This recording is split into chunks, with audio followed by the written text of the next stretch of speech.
Hi everyone, it's me! You might be wondering, why am I wearing a suit? My answer to that question is, why not? Haha! So today is gonna be quite an important video where I tell you about what I wish I learned in my 20s. I know this is a very overdone concept, but whether you are in your 20s or you are 30, 40, 50 now, I think every time I watch a video like this, it brings me some kind of perspective change or some new insight about life. I have a lot of things to share because my 20s was... I want to say I don't regret it. There's definitely things I would have done differently if I had the knowledge now. So I thought, why not share it in this video? Let's just jump straight into it. The first one I want to talk about is the you now is the most beautiful you. Give me that pumpkin gratin, because it is so true. Ever since I got some kind of awareness of how I looked like, I'd say around 14, 15, 16, I always thought I looked ugly. I would be repulsed of seeing pictures of myself just thinking I look so ugly. But the super ironic thing about it was that every time I got older, when I would see pictures of myself being younger, I would look at that and be like, oh, I actually look pretty good. The thing is, I started to realize there's a pattern here. Every time I get older, I complain about how I look ugly, and I look at pictures of me being 24, 28, and I'm like, oh, I actually looked pretty good then. Talking about it makes me tired, honestly, because I realized, what's the point? The you now is the only you that exists. Let's go to the next point. Don't resist change, embrace it. I used to be someone who could not deal with change, who thought change was terrible. I look back at that version of myself and no wonder I was always suffering. If you're always resisting change, you set yourself up for a very miserable life, because if there's one thing that is certain in life, is that it never stays the same. People you love, you're gonna grow apart from them. Some of your loved ones are going to pass away, 100% certainly. You change. And you know, me with the best of intentions always thought like, I'm a good person and this what I think now is something that I will think for the rest of my life. And I have to protect this, what I feel, until the end, because that's who I am. Well, let me tell you something that is just so not true. I've had people in my life that I was very loyal to, but they changed, or maybe I changed and I changed my perspective on life. And I didn't really agree with things they were doing any longer, or I didn't rate them anymore. If you resist a change, you're going to continue on a path where you're dealing with someone or something that you don't vibe with, that you don't want to spend time with, that maybe even drags you down in life. Let me put it in the most gruesome way. If you have loyalty towards someone, right? You think they are very important in your life, but they commit a crime. They did something you totally do not agree with, right? Is it bad for you to change your opinion about that person then? Does that make you a bad person, even though you've always been friends with them and you love them? I don't want to be affiliated with that type of person. And even if I had loyalty towards them, that loyalty won't be there anymore if they betray me, if they do something that is morally not something I can agree with. Think about that in your life, because sometimes these things go subconsciously. You don't even realize you are dealing with people like this. Take some time to think about that, because that's something that recently in my life has happened, and it's very uncomfortable, but it's very needed. And when you get through in the end, you will be left with the people that actually matter. Point number 3, throwing that perfectionism out of the window. I always called myself a perfectionist. If you ask me to do something, I do it properly. If you ask me to buy snacks for a party, I will buy too much. I will buy the good stuff. If you ask me to make a drawing for you, I will spend way too much overthinking the details. Do you know where I'm coming from? A lot of this is just suffering I am causing myself in my own life. Recently, what I have been thinking is, rather than doing one thing perfectly, focus more on just getting things out into the world. If you're still in that perfectionist mind, this is a very hard concept to grasp. Because you think, why would I show something if it's not perfect yet? But the perspective needs to change here. Actually, by you putting things out into the world, you do put yourself in a vulnerable position. It's true, because there are flaws there. But the more things you put out, the more, first of all, you naturally improve, but also you will receive feedback in which you can grow quicker. And very often, if you linger on one project for too long, you actually block yourself from other inspirations that might come. This is something I find so often, that I have found so often in my life, that I would be so tunnel visioned on one thing. Either that thing never saw the light of day,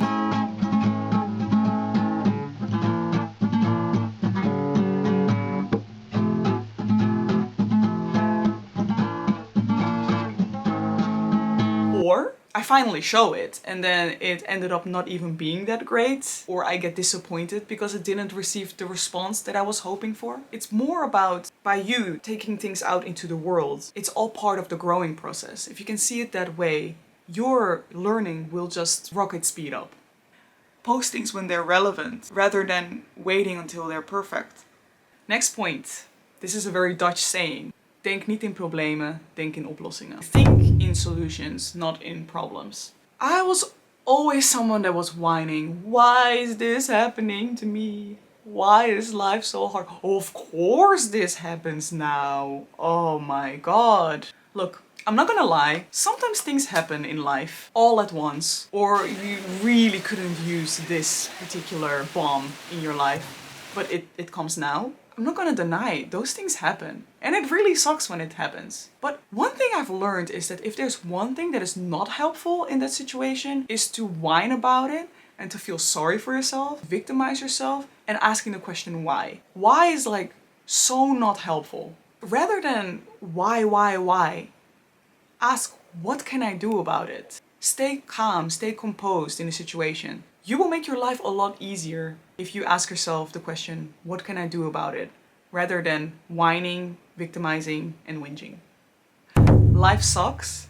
Expect bad things to happen.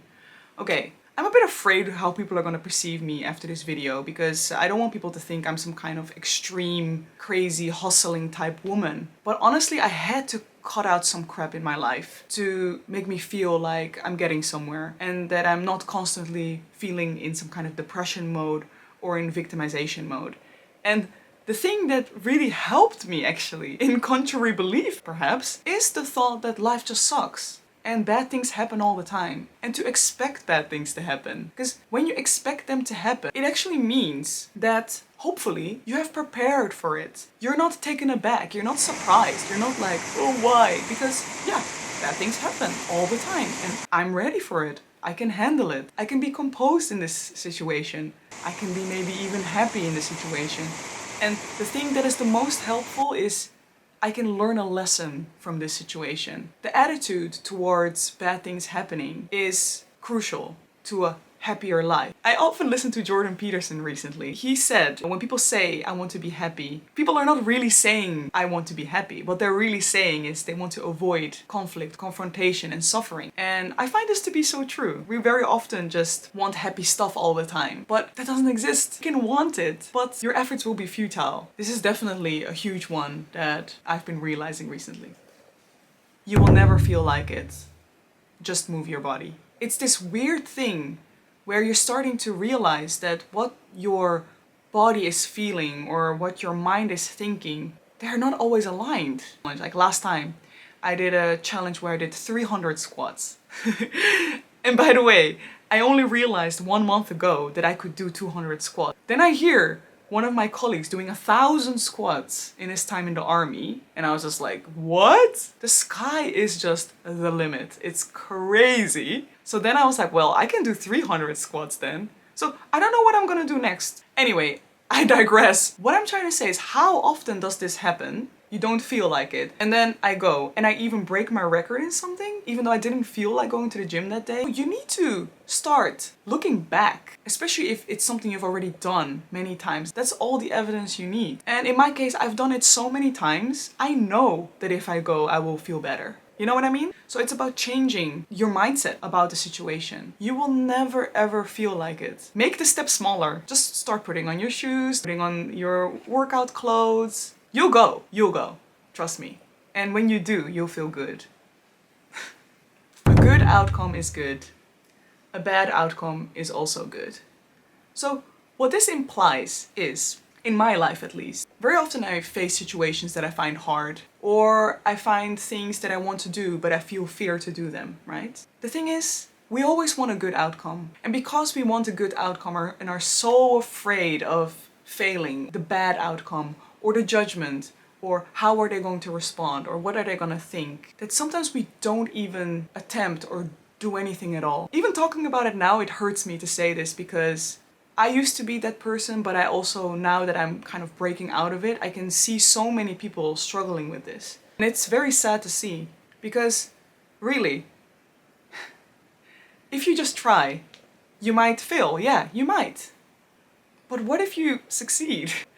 I know so many people have said this, but if you give up out of fear or because you're embarrassed or scared what people are going to think about you, you're actually taking away an opportunity for you to grow, but also to succeed. You're stealing that away from yourself by not trying. Do you understand? And I'm starting to see more and more how often have I deprived myself of this by not even trying, by being scared, thinking, yeah, but I'm scared and therefore I shouldn't do it. But life is about challenging yourself and going outside of that comfort zone. Look, again, I'm scared people are gonna think I'm some kind of crazy hustler, but the reason I'm saying this is because I became such a happier person since I started challenging myself more and getting out of my comfort zone, because I was showing myself that I am capable, I am competent, I can learn new things. I am not a lost cause. Look, I'm a late bloomer, so all of these things are things I realized in the last couple of years. So I still have a lot of things to do, a lot of things to grow, and that's the reason I feel such an urgency. But all I'm trying to say here is that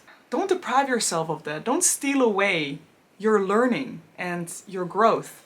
Because that's what you're doing if you're being lazy and scared and sitting on the couch. And look, those feelings are valid, but believe me, it's not doing you any favors. Therefore, I'm gonna be a little bit strong here. Get your butt off the chair and just do something, okay? Oh my god, that will be my biggest advice to people with depression. I have been in a massive, massive depression, and you know, if there was one thing that didn't help, it was just sitting and sulking and blaming the world. It didn't help me. What helped me was figuring out what I want. And that brings me to my next point. If there's something that you've been wanting to do for a while and you've been putting it off, but it's kind of keeps nagging and biting at you and kind of like, you should probably listen to that. Not even probably listen to it. You should definitely do something. Or at least entertain the idea. Doing YouTube was something, first of all, that I've always wanted to do. So something in me had the courage to be like, okay, then just do it, you know? Out of my own life, and you already know it, for me, one thing was the kick-ups. Again, for some people, they might think it's a trivial thing, but it's a massive thing in my life that I was able to break through with kick-ups. It was a thought that kind of came to me every now and then in my life, where I was like, oh, I wish I could do that, but I guess I'm too old. Well, I gave up all the time, so what makes me think I can learn it now? Look, if that thought keeps popping up in your mind, sit down with the thought. Make up your mind. There's only two choices. One is you give up on it, but then also stop complaining about it. Let it go. Okay, that's your choice. But then you don't have to feel sorry, regret, all those sad emotions and keep putting yourself down, right? Then you let it go. Or you can actually do it. You can try. See where it brings you. Buy a ball, do it for 3 months, as often as you can, preferably every day. See what happens. In my case, that 3 months, whatever, that turned out to be a 1 year thing. Now, I cannot imagine a life without football. I reconnected to football in general. I have a few football kits now. My record is 140 kick-ups. Okay world, I just did 100 kick-ups, like what the hell. I kind of can do the around the world, working on the hop the world. I'm playing futsal once a week. I want to become a good striker. I'm practicing dribbling. I cannot imagine a life without football. But if I did not even try, I wouldn't have been where I was. And you know what? I couldn't be happier doing this. And I'm planning on continuing it. So think about it. And in my life, there's more I can say about it. I've been wanting to go to Japan since I'm 14 years old. And always I had excuses why I couldn't go. Mainly because people thought I was very incompetent as a person. And therefore I was afraid that I couldn't survive if I was in Japan by myself. I always had something. Then I got in a very long-term relationship for almost 10 years. I ended up living in Australia for 5 years, not my choice of country, but beautiful nevertheless, and I'm super grateful for what I've experienced there. But that was not what I actually had envisioned for my life. It kind of just happened. Finally, after breaking up, COVID pandemic, and a lot of self-reflection and depression, I realized the reason that I had depression was because I wasn't following myself. I wasn't listening to what I wanted. I've been screaming for years that I wanted to go to Japan and I didn't listen. Look, if you want something for a month, already I would entertain the idea and maybe try a little bit and just get it out of your system. But if you're like me and you've been wanting to do something since you're like 14 years old, that's like 18 years that I've wanted it. Oh, please just do it, or find some kind of way that you can make a little step towards it at least. Get it out of your system. Because if there's one thing you do not want, it is to be old and have been wanting to do it, but you couldn't do it. And now you're just regretting your life. Because they always say it's not the thing that you did that you regret. Usually it's the things that you didn't do that you regret, right? It is so true. So since I've just been trying to listen to myself and being way more aligned with myself, I feel a lot happier. Please, listen, because the answer is already there. I never understood when people said that. I always thought like, yeah, well, how do you know that I know what I know? Oh, how do you know that? Well, your body tells you. I mean, why do you do things in life? Yes, things can go wrong, but is that worse than not even having tried?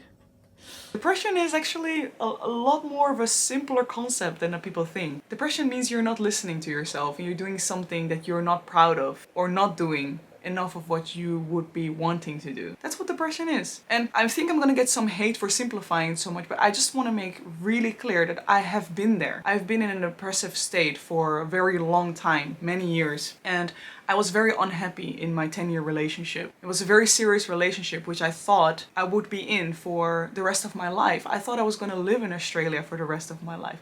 I left behind my whole life to be with this man, realizing after so many years that this is not what I actually wanted. That was a crazy experience, and I wasted a lot of years, and so did he. I just want to say we are on good terms, and I'm very grateful for that. And I think fondly of him. I just want to make that very clear. But I just want to say that I wasn't aligned with myself. The me in Australia with my partner back then is a completely different person to who I am now. But as bad as it sounds, I believe that I had to go through whatever I went through there to become stronger and to become the person that I am today. And therefore, rather than seeing everything as pain and difficult and trauma and I would like to believe it's training for becoming a better version of yourself. If you do decide to do something, do it with conviction. Just go for it. Why not? What do you have to lose? And I say this especially to people that are feeling very low in their life and they're feeling very depressed. In a way, there's a gazillion things that you could be doing, right? But in my case, when I was depressed, I found it very hard to feel any spark of happiness for something. What I'm trying to get at is that if you do feel some kind of sparkle for something, even though you might think, yeah, but isn't there something better? No. If you feel that sparkle for something, doesn't have to be the perfect thing or the thing that makes the most sense right now. Grab that steering wheel and freaking go. Do it. Give it a try and see what happens. Enjoying your hobbies means a very long period of not enjoying it. What does this mean? I have realized very deeply recently that if you want to enjoy your hobby, aka be really good at something so that you can, for example, improvise, do it effortlessly, impress people with it, do it on the spot. If you want that, there's a very long period of not enjoying it. When you get to that state, you can enjoy, but anything before that, it's going to be hard work. So are you willing to put in the work to do it? Look, I haven't really shed light on this channel because I'm always trying to be very happy. But let me tell you something. With my kick-ups, for example, I have been doing it for a long time now, but also almost every single day since September, right? See, I have that thought in my mind very often where I'm like, damn, I've been doing this for almost every day in September, and even my general kick-ups are not up to par, up to the level that I want it to be. And it sometimes brings me down thinking about it, you know? I'm like, shouldn't I be much better? But I came to realize there's absolutely no point thinking about that, because it takes however long it takes. Am I willing to put in the work, go through this discomfort? And the answer is yes. I want to get to that level that I can enjoy it, but it means that now I have to do many things that are not fun. You know, Many people think I'm enjoying every day going out, but there's so many moments I get frustrated at myself, or that things get kind of routine and boring even. Some moments I'm not improving at all and I'm like, why did I start in the first place, you know? Those thoughts come to me every single time, but I'm realizing that there's no point. All that matters is, are you willing to put in the work? And here comes the secret. If I would have known before I started how much time I would be putting into it to become the level that I want to be, like a Mashima Yu, I don't even know if I would have attempted it. I kind of just went into it very childishly and blindly. But you know, I'm glad I did, because I love it. And I know that if I do this for another 2 years and I will get to that level, it will be great happiness for me. And I'm not only thinking about now in my 30s, I'm thinking about when I'm 40, when I'm 50, when I have kids. I can teach my kids about kick-ups. I can do kick-ups with my kids. I'm thinking way ahead. And that's something I was never able to do. So it freaking sucks to become good at something. You know, we just see people playing really good piano and we're like, yeah, I wish I could. Okay, good luck to you. Are you willing to put in the work? Because if not, you will never be that level. And you can be jealous at that person, but instead, I admire them. I take inspiration from people like that. If I put in the work, I can do it too. That's it. And don't compare with the pros. Another one of JP's favorite sentences. Compare yourself to who you were yesterday.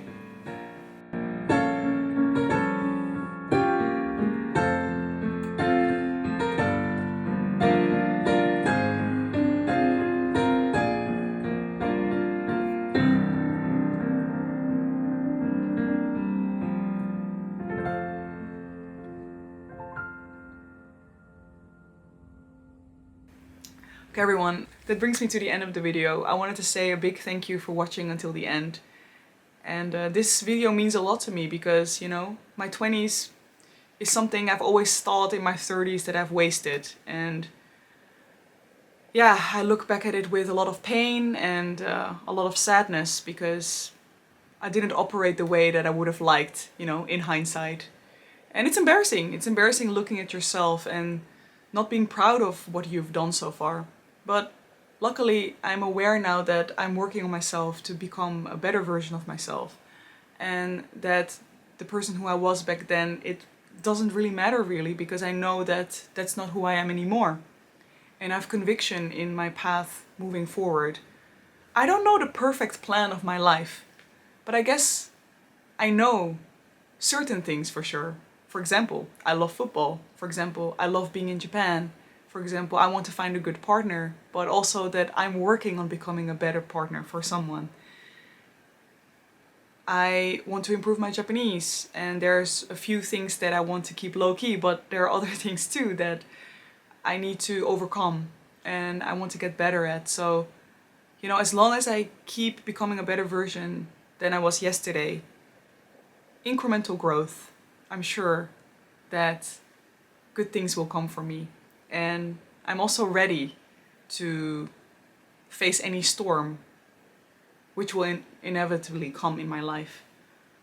If after this video there was anything that dawned on you or that you could relate with, or something you did not agree with, do you have any life experiences from your 20s which you brought into your 30s now? Things you regret, things that were helpful for you, really put them down in the comment section below. I'm really open to hear what you have to say, but also learning from other people's experiences. Because I think, you know, sometimes you can do yourself a favor by just hearing out other people's stories and learning from them. So thank you very much once again, and I'll be seeing you in my next one. Bye bye!